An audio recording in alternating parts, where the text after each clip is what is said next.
완도와 더불어 함께하는 완도 주사랑교회.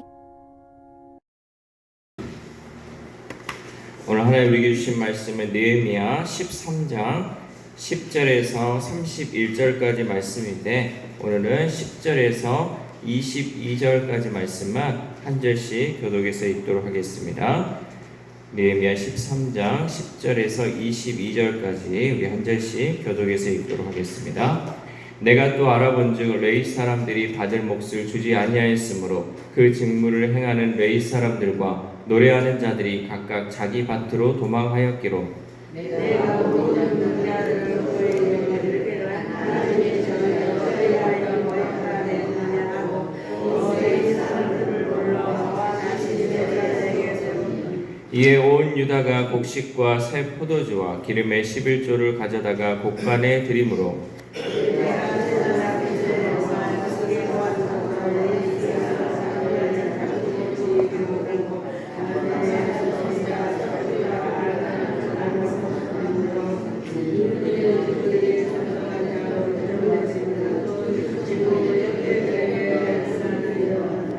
내 하나님이여, 이 일로 말미암아 나를 기억하옵소서. 내 하나님의 전과 그 모든 직무를 위하여 내가 행한 선한 일을 도말하지 마옵소서.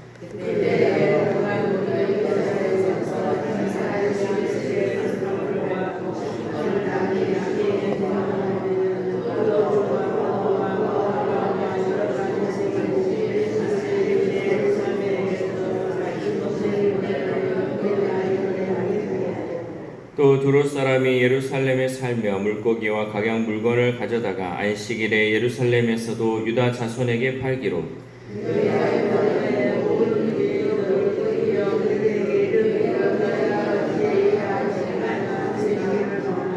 너희 조상들이 이같이 행하지 아니하였느냐. 그래서 우리 하나님이 이 모든 재앙을 우리와 이 성읍에 내리신 것이 아니냐. 그럼에도 불구하고 너희가 안식일을 범하여 진노가 이스라엘에게 더욱 심하게 임하도록 하는도다 하고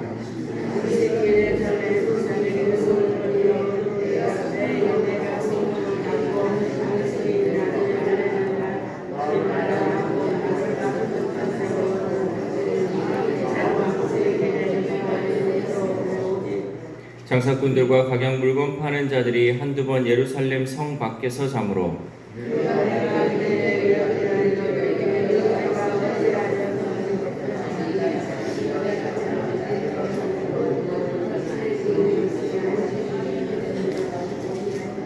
같이 읽겠습니다. 내가 또 레위 사람들에게 몸을 정결하게 하고 와서 성문을 지켜서 안식일을 거룩하게 하라 하였느니라. 내 하나님이여, 나를 위하여 이 일도 기억하시옵고 주의 크신 은혜대로 나를 아끼시옵소서. 아멘. 할렐루야. 9월의 마지막 날, 오늘도 하나님께서 주시는 말씀을 통하여서 오늘 하루 하나님의 은혜로 살아가는 귀한 하루 되시기를 소망합니다. 이제 한 달 동안 나눴던 그 느헤미야 말씀이 오늘을 이제 마지막으로 하고, 내일부터는 호세아 말씀이 이제 또 시작됩니다. 우리 호세아 말씀이 또 하나님의 은혜로 선포될 수 있도록 함께 기도해 주시기 바랍니다. 3포 세대라는 말이 생겨난 이후로 5포, 7포, M포를 넘어서 이제는 모든 것을 포기하며 산다는 다포 세대라는 신조어까지 나왔어요. 사람들은 상황에 따라 뭔가를 이제 포기하면서 절망을 하죠. 오늘날의 젊은이들이 결혼도 포기하고 육아도 포기하고 모든 것을 다 포기하는 거죠. 왜? 살기가 너무 어려우니까. 결혼해서 산다는 것 자체가 뭐 집을 구하기도 어렵고 또 애를 키운다는 것 자체가 어렵기 때문에 그냥 다 포기하며 살아가고 있는 것이 오늘날의 시대입니다. 그러나 본문에서는 또다시 무너진 주의 백성을 포기하지 않으시고 일으키시는 하나님의 은혜를 전하며 주 안에서 다시 일어설 것을 우리에게 권면하고 있습니다. 우리는 포기한다 할지라도 하나님은 절대 우리를 포기하지 않으시고 우리를 다시금 일으켜 세우셔서 주의 일을 감당할 수 있도록 우리에게 또한 힘주시는 줄 믿습니다. 전에 느헤미야는 이 제사장과 레위인들이 성전의 일에 전념할 수 있도록 생계를 보장해 주기로 결의한 바가 있습니다. 왜냐하면 이 하나님께 예배드리는 그 일을 하는 사람들이 제사장과 레위인들인데 이 사람들에게 생계가 보장되지 않기 때문에 이 하나님께 예배하는 것 자체가 무너져 버렸다는 거죠. 그러나 이것을 보장해 주는 것을 하자라고 결의는 했지만 또 그것이 지켜지지 않았다는 거죠. 그것이 제대로 지켜지지 않아 레위인들이 생계를 위해 각자 자기의 밭으로 도망하는 사태가 벌어졌습니다. 우리 10절 말씀 함께 읽겠습니다. 10절 시작. 내가 또 알아본즉 레위 사람들이 받을 몫을 주지 아니하였으므로 그 직무를 행하는 레위 사람들과 노래하는 자들이 각각 자기 밭으로 도망하였기로. 아멘. 그래서 느헤미야는 민장들 즉 백성의 지도자들을 꾸짖고 다시 레위인들을 모아 성소를 섬기게 하죠. 우리 11절 말씀 함께 읽겠습니다. 시작. 내가 모든 민장들을 꾸짖어 이르기를 하나님의 전이 어찌하여 버림바 되었느냐 하고 곧 레위 사람을 불러 모아 다시 제자리에 세웠더니. 아멘. 이런 문제는 쉽게 재발하고 악순환이 반복되게 됩니다. 레위인들이 생계를 위해 밭에서 일하게 되면 성전에서 드려지는 이 예배가 제대로 이루어지지 않고 백성은 예배가 제대로 이루어지지 않은 그 성전에 예물을 바칠 생각도 하지 않는다는 거죠. 계속해서 악순환이 반복됩니다. 결국 레위인들은 점점 더 성전의 일을 소홀히 하게 될 수밖에 없다는 거죠. 제가 예전에 신모하는 교회에서 이제 권사님들에게 이런 질문을 한번 했어요. 권사님들은 자녀들을 목회자로 세우고 싶으십니까? 라고 물어봤어요. 근데 한 명도 안 하고 싶대요. 왜 그러면 목회자로 안 세웁니까? 그랬더니 먹고 살기도 힘들고 밤낮 고생하는데 왜 시키냐고. 이게 현실이에요. 그러니까 신학교를 가는 젊은 청년도 없고 또 보내는 부모도 없다는 거죠. 왜? 너무 힘들고 막상 목회자 한다 그래도 생계가 보장되는 것도 아니고 다 이렇게 어려운 환경 속에 살아가고 있기 때문에 어렵다는 거죠. 어제 부목사님 얘기한 것처럼 가면요, 신학교에 가면 권사님들, 장로님들, 안수집사님들이 많아요. 그들은 이제 목회자를 꿈꾸며 하려고 신학을 배우는 것이 아니라 그냥 하나님 말씀을 알고 싶어서, 하나님 말씀을 더 깊이 알고 싶어서 신학교로 오는 거죠. 정작 젊은 청년, 목회자로 세워질 사람들은 신학교에 갈수록 줄어들어요. 미달뿐만 아니라 이제는 아예 없어요. 여러분 이제 10년 후에는 아예 신학교가 문을 닫을 지경에 와 있어요. 그만큼 어려운 상황이 오늘날의 현실입니다. 저도 지금 성도님들한테 물어보면요, 여러분 자녀들을 목회자 세우고 싶습니까? 해가지고 네 할 사람이 과연 얼마나 될까요? 그 힘든 일을 얼마나 할까요? 근데 어떻게 하면 이 신학생이 많아지고 또 부모님도 보낼 수 있을까요? 목회자가 행복하게 목회하고 또 여러 가지 생활에 있어서 안정을 가지면 보내겠죠. 그런 일들을 또 하나님의 일이 얼마나 복된 일입니까? 그 일에 있어서 앞장서서 할 수는 있겠죠. 그런데 이런 상황이 되지 않기 때문에 갈수록 더 힘들어지는 상황입니다. 해결 방안이 있음에도 불구하고 선뜻 그 일을 또 시행하지는 않아요. 목회자들 잘 대우해주고 잘 살게 해주면 목회자들이 많아지겠죠. 그런데 그런 대안이 있음에도 불구하고 또 교회에서는 그게 안 되는 거죠. 왜? 그동안 그냥 이렇게 지내왔다라는 그 생각 때문에, 그 고정관념 때문에 그게 쉽게 바뀌지 않는다라는 거죠. 느헤미야는 이런 악순환이 일어나지 않도록 우선은 백성의 11조를 곳간에 들여 성전의 재정을 확보하여 레위인들이 생계를 책임질 수 있도록 했습니다. 우리 12절 말씀 함께 읽겠습니다. 12절 시작. 이에 온 유다가 곡식과 새 포도주와 기름의 11조를 가져다가 곳간에 드림으로. 아멘. 그리고 그들 중 충직한 사람을 창고지기로 세워 그 11조를 공정하게 분배하는 일을 맡겼습니다. 13절 말씀 함께 읽겠습니다. 시작. 내가 제사장 셀레마와 서기관 사독과 레위 사람 부다야를 창고지기로 삼고 마따냐의 손자 삭굴의 아들 하난을 버금으로 삼았나니 이는 그들이 충직한 자로 인정됨이라. 그 직분은 형제들에게 분배하는 일이었느니라. 아멘. 느헤미야는 현실에 있는 문제를 그냥 문제로 남겨두지 않고 해결할 수 있는 방안을 마련하여 그 문제를 바로잡았습니다. 더 이상의 악순환이 반복되지 않도록 말이죠. 레위인들이 자기 자리를 지키면서 그 일을 행함을 통해서 하나님께 예배드리는 것이 온전히 행해져야 백성들 동안 다시는 그 우상을 섬기지 않고 하나님의 말씀을 따라 하나님의 백성으로 살아갈 수 있다는 거죠. 우리는 악순환이 반복되는 것이 아니라 선순환이 반복될 수 있도록 함께 하나님의 일을 위해 또 예배를 위해 힘써야 할 줄 믿습니다.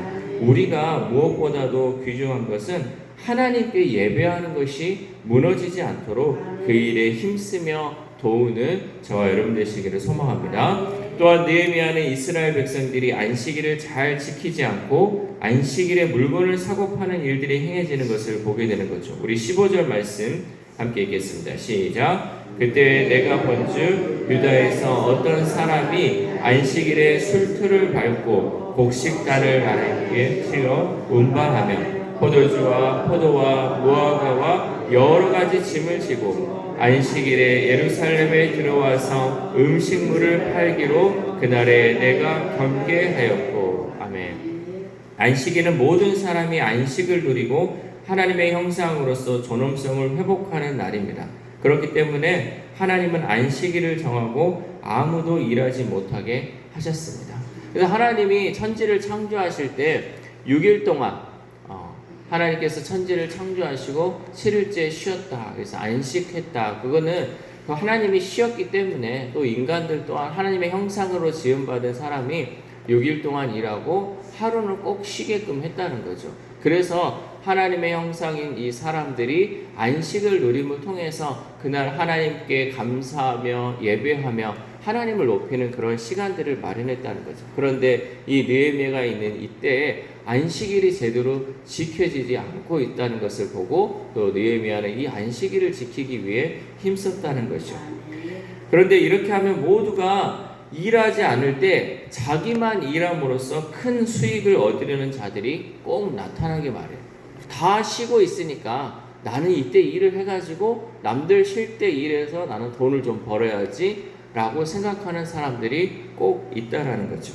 느헤미야가 이를 막고자 안식일에 성문을 닫고 상인들을 막았습니다. 19절 말씀 함께 읽겠습니다. 시작. 안식일 전 예루살렘 성문이 어두워갈 때에 내가 성문을 닫고 안식일이 지나기 전에는 열지 말라 하고 나를 따르는 종자 며칠 성문마다 세워 안식일에는 아무 짐도 들어오지 못하게 하였으므로. 아멘. 안식일에 성문을 닫아버렸어요. 이제 안식일에 상인들이 들어오지 못하잖아요.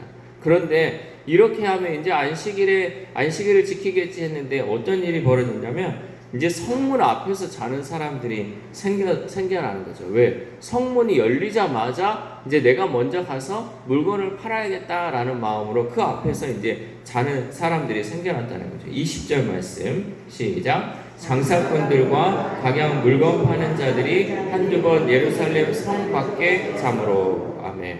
그래서 느헤미야는 안식일에 노숙하는 자를 체포하겠다 경고함으로써 그런 일을 막았습니다. 이렇게 하지 않으면 안식일이 끝나자마자 열리는 시장에서 장사하기 위해 또 안식일에 노숙하는 상인들이 계속 늘어날 것이기 때문에 또 이러한 일들을 방지하기 위해서 느헤미야는 이제 돌려보내는 일들을 했었죠. 그러니까 안식일이 거룩하게 지켜져야 되는데 이 안식일을 제대로 지키지 못하면 결국 또한 악순환이 이렇게 반복되기 때문에 느헤미야는 이 일에 있어서 철저하게 막았다는 거죠. 느헤미야의 삶을 보면 계속해서 하나님께 예배하기 위해서 또 하나님이 지키라고 했던 그 말씀들을 제대로 지키기 위해서 여러 가지들을 또한 노력하면서 힘썼음을 보게 됩니다. 그러니까 느헤미야의 사명이 처음에는 성벽을 짓는 것, 성벽 재건에 대한 사명이 그에게 있었지만 그는 그 성벽 재건에서 그치는 것이 아니라 결국은 예배를 회복시키고 공동체를 회복시키는 데 있어서 자신이 할 수 있는 일에 최선을 다하며 살아갈 수 있었다는 거죠. 이처럼 느헤미야는 하나님께 순종하기 위해 최선을 다했습니다. 우리 22절 말씀 함께 읽겠습니다. 시작. 내가 또 레위 사람들에게 몸을 정결하게 하고 와서 성문을 지켜서 안식일을 거룩하게 하라 하였느니라. 내 하나님이여 나를 위하여 이 일도 기억하시옵고 주의 크신 은혜대로 나를 아끼시옵소서. 아멘. 이처럼 하나님의 법에 순종할 때 하나님이 왜 그 법을 주셨는가를 이해하고 그 뜻을 온전히 이루기 위한 조치를 취해야 한다는 사실입니다. 여러분, 돌고 있는 팽이 있잖아요. 팽이는 관성에 의해서 한번 돌면 계속 돌 것 같아요. 그러나 그 팽이를 계속 채로 치지 않으면 그 팽이는 속도를 잃고 넘어지게 된다는 거죠. 좋은 의도를 가지고 어떤 사역을 시작하면 그 사역이 계속해서 좋은 의도도 될 것 같지만 반드시 여러 가지 방해 요소가 나타나기 때문에 관심을 기울이고 또 노력하지 않으면 그 사역은 결국 좌초되거나 변질된다는 거죠. 우리가 이제는 하나님께 기도하고 또 하나님 예배하는 것이 이제는 무너지지 않고 하나님께 온전하게 나아가자 결심을 했어요. 그럼 여러분, 이게 끝까지 갈 것 같은데 우리가 이 일을 결심하고 또 하려고 해도 계속해서 방해하는 요소가 나타난다는 거죠. 그걸 통해서 우리는 늘 근신하여 깨어 기도하고 또 이 일을 마음먹었던 것들이 무너지지 않도록 끝까지 힘써야 할 줄 믿습니다. 느헤미야 또한 하나님께서 처음 주셨던 그 마음을 잃어버리지 않고 끝까지 자기에게 맡겨진 일에 최선을 다해가서 이 모든 것을 이루어간 줄 믿습니다. 느헤미야는 어떤 일이든 하나님 앞에 기도함으로 그 일에 최선을 다하였고 항상 하나님께 은혜를 베풀어 달라고 요청을 하였습니다. 우리의 삶도 마찬가지입니다. 우리의 삶도 무엇보다 예배가 무너지지 않도록 우리는 기도해야 할 것이고 하나님의 은혜를 구하는 삶이 되어야 할 줄 믿습니다. 우리가 아무리 잘하려고 해도요, 우리의 힘으로는 할 수 있는 것들이 한계가 있어요. 그러나 하나님이 도와주시고 하나님이 함께 하시면 그 모든 것을 이루어질 수 있을 줄 믿습니다. 우리의 삶이 느헤미야와 같기를 소망합니다. 나에게 어떤 일이 주어졌을 때 또 그 일을 행하다 무너진 것들이 보인다 할지라도 결코 좌절하거나 절망하지 말고 끝까지 그 일에 최선을 다하여 하나님의 뜻을 이루어 나가는 우리 모두가 되시기를 주님의 이름으로 소망합니다. 기도하겠습니다. 하나님 감사합니다. 오늘 느헤미야 말씀을 통하여서 하나님 또한 무너진 것들을 느헤미야가 회복시켜 가는 것을 하나님 보게 됩니다. 우리도 주의 일을 함에 있어서 하나님, 우리가 이렇게 결단하고 또 그 일을 행하다 보면 하나님, 어떤 때는 방해 요소들이 있어서 그 일을 제대로 이루지 못하는 것을 보게 됩니다. 하나님, 그러할 때마다 우리가 좌절하거나 포기하지 말고 끝까지 기도하고 하나님의 은혜를 구함을 통하여서 그 일들을 잘 이루어 나갈 수 있도록 도와주시옵소서. 그래야 우리의 삶 가운데 악순환이 반복되지 않게 하시고 선순환이 반복될 수 있도록 도와주시옵소서. 무엇보다도 하나님, 우리의 예배가 회복되기를 소망합니다. 우리의 기도가 회복되기를 소망합니다. 우리 공동체가 회복되기를 소망합니다. 하나님, 이 모든 것이 회복되어지고 하나님 앞에 온전하게 나아갈 때 우리 삶에 있었던 모든 문제가 해결될 줄 믿습니다. 우리가 하나님 앞에 온전히 나아가면 우리의 삶까지도 하나님께서 책임져 주시고 하나님께서 온전하게 이루어질 줄 믿습니다. 우리의 삶을 먼저 해결하기보다는 하나님, 우리가 정말 주님 앞에 무너졌던 것들을 회복함을 통하여서 나의 삶까지도 온전하게 회복하시는 그 하나님의 은혜를 경험할 수 있는 우리 주사랑 공동체가 될 수 있도록 도와주시옵소서. 이 일이 하나님 1년, 2년에 끝나는 것이 아니라 우리가 정말 주님의 그 나라에 가는 그 순간까지 하나님 계속해서 그 일을 진행할 수 있도록 하나님 은혜를 베풀어 주시옵소서. 특별히 하나님, 기도하고 계는 우리 환우들을 위해서 기도합니다. 마음의 질병 또 육신의 질병으로 인하여 하나님 고통당하는 우리 환우들 하나님 내버려 두지 마시고 불쌍히 여겨주시고 긍휼히 여겨주심을 통하여서 은혜의 해를 비춰주시고 치료의 광선을 발해주심을 통하여서 온전한 회복이 있게 하시고 하나님이 주시는 그 은혜의 삶들을 살아갈 수 있도록 도와주시옵소서. 우리의 자녀들 또 다음 세대들이 있습니다. 하나님, 늘 모든 것을 포기하며 살아가는 다포 세대가 되지 않게 하시고 하나님, 하나님만을 붙듦을 통하여서 그의 삶들을 온전히 이끄시는 그 하나님을 믿고 그 하나님과 동행함을 통하여서 모든 것을 이루어 가시는 그 하나님과 동행하는 우리의 자녀들, 다음 세대들 될 수 있도록 도와주시옵소서. 또한 오늘 하루를 살아갑니다. 하나님, 우리가 한 달 동안 느헤미야 말씀을 함께 살펴봤습니다. 하나님, 이 말씀을 한 귀로 듣고 한 귀로 흘려버리는 그 말씀들 되지 않게 하시고, 느헤미야가 행했던 것들 하나님 우리의 삶 가운데도 행하게 하시고, 오늘 하루를 살아감에 있어서도 나에게 주신 그 귀한 은혜의 말씀이 삶으로 살아감을 통하여 하나님의 삶, 하나님 능력의 삶을 살아갈 수 있는 우리 주사랑교회 성도들 될 수 있도록 도와주시옵소서. 오늘 하루 주님과 동행하는 귀한 하루 될 줄 믿사오며 예수님 이름으로 기도드립니다. 아멘.